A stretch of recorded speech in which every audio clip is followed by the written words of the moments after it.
Betapapun beliau memiliki karakteristik sebagai manusia, bisa terluka, bisa berdarah, makan dan minum dan sebagainya, tetapi pada hakikatnya beliau adalah Tuhan, satu di antara tiga oknum Tuhan.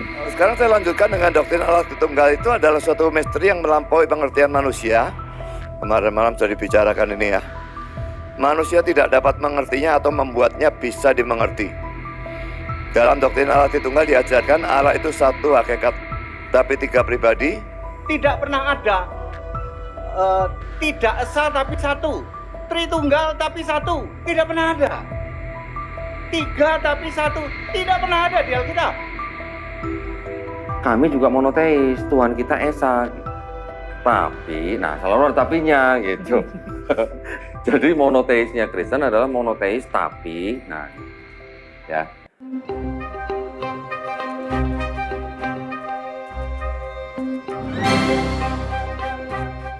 Assalamualaikum warahmatullahi wabarakatuh.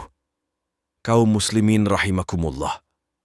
Beberapa waktu lalu ada narasi dari guru gembul yang mengatakan bahwa Yesus Kristus adalah salah satu oknum dari tiga oknum Tuhan dalam Trinitas yang merupakan konsep ketuhanan mainstream dalam kekristenan. Berikut adalah cuplikan videonya.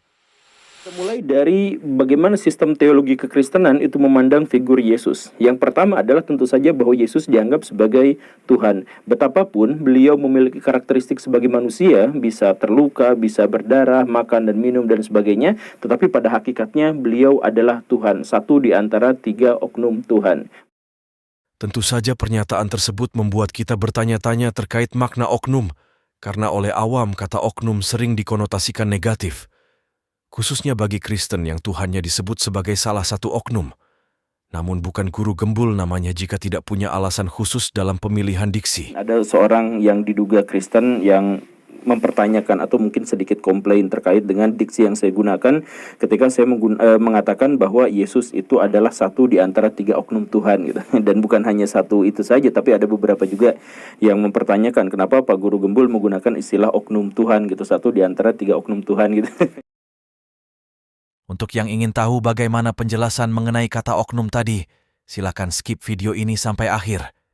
Tapi bagi Anda yang ingin paham bagaimana konsep ketuhanan Kristen dengan jelas, saya akan merangkumnya untuk Anda. Jadi, Markijut, mari kita lanjut.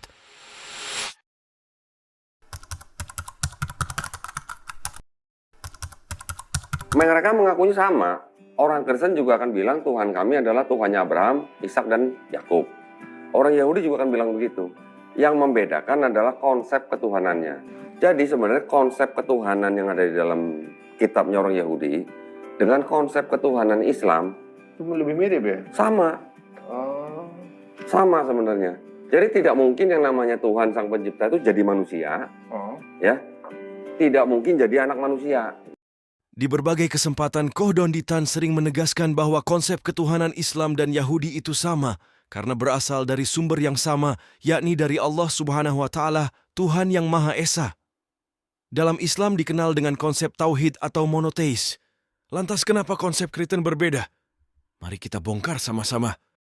Kami juga monoteis, Tuhan kita esa. Gitu. Tapi, nah selalu ada tapinya gitu. Jadi monoteisnya Kristen adalah monoteis tapi, nah gitu. Ya.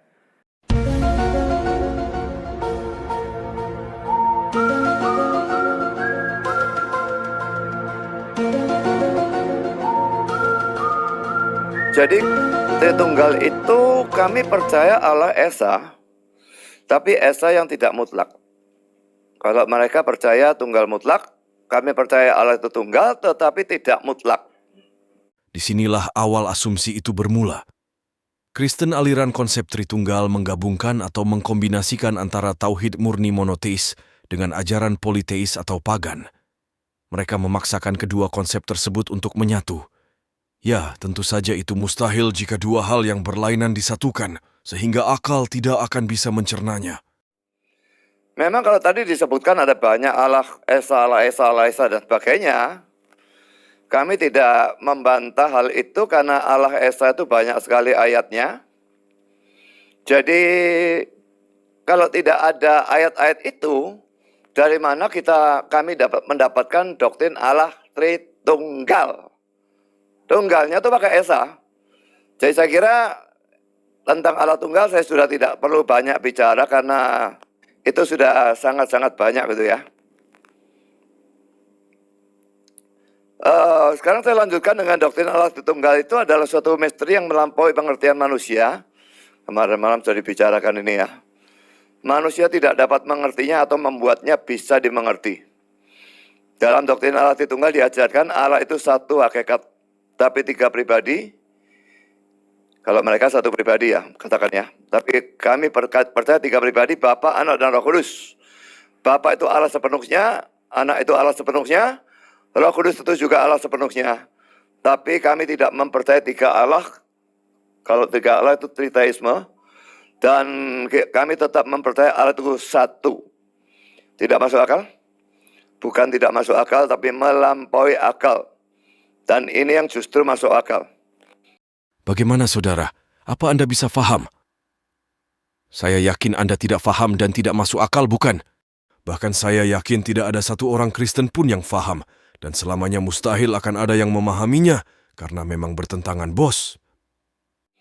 Otak kita yang terbatas tidak mungkin bisa mengerti sepenuhnya tentang Allah yang tidak terbatas. Seseorang pernah mengatakan bahwa kalau ada seseorang bisa mengajarkan doktrin Allah Tritunggal sehingga bisa dimengerti sepenuhnya, maka itu pasti adalah ajaran sesat. Ketahuilah, Tuhan memberikan akal pada manusia untuk berpikir, dan Tuhan tidak mungkin mengajarkan sesuatu yang di luar kemampuan akal manusia. Jika Anda belum mengerti juga, coba kita dengar penjelasan orang cerdas. Yesus itu bukan Bapa. Ya, kan ada pribadi-pribadi nih, ada Yesus, Bapa, dan Roh Kudus. Yesus itu bukan Bapa, Bapa itu bukan Roh Kudus itu bukan Yesus. Jadi tiga pribadi ini masing-masing bukan salah satu di antaranya. Ya, saya ulang nih. Yesus bukan Bapa, Bapa bukan Yesus, atau Bapa bukan Roh Kudus bukan Yesus. Jadi masing-masing tiga pribadi ini tidak ada yang identik. Oke? Tetapi ketiga-tiganya mempunyai hakikat yang sama sebagai Tuhan. Nah itu Trinitas begitu. Oke? Lanjut nih doktrinnya. Bapa itu Tuhan, Yesus itu Tuhan, Roh Kudus itu Tuhan. Tetapi bukan tiga Tuhan, tapi satu Tuhan. Paham nggak? Kalau nggak paham, berarti tidak dijamah Roh Kudus. Sigit juga dari dulu nggak paham-paham. Udah dijelasin berulang-ulang nggak paham-paham dia. Nah, terus lanjut lagi. Bapa Maha Kuasa, Yesus Maha Kuasa, Roh Kudus Maha Kuasa. Tetapi bukan tiga Maha Kuasa, tapi satu Maha Kuasa. Paham? Jangan dipaksa kalau nggak paham, jangan dipaksa. Ntar bisa gila ntar. Betapapun konsep ini sangat membingungkan dan tidak masuk akal, tapi aliran ini justru jadi mayoritas, walaupun banyak juga aliran di luar konsep Tritunggal ini yang satu sama lain saling menyesatkan dan mengaku yang paling benar. Simak video ini baraya. Satu Allah itu esa artinya satu. Mau pakai bahasa Arab itu ahad, bukan yahid. Ya, tidak pernah ada Allahu tauhid, nggak pernah ada. Yang ada Allahu ahad.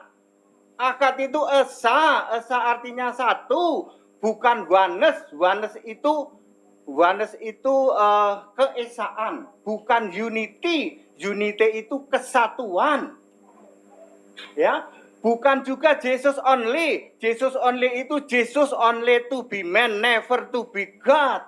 Tidak pernah ada di Alkitab Tritunggal, tidak pernah ada.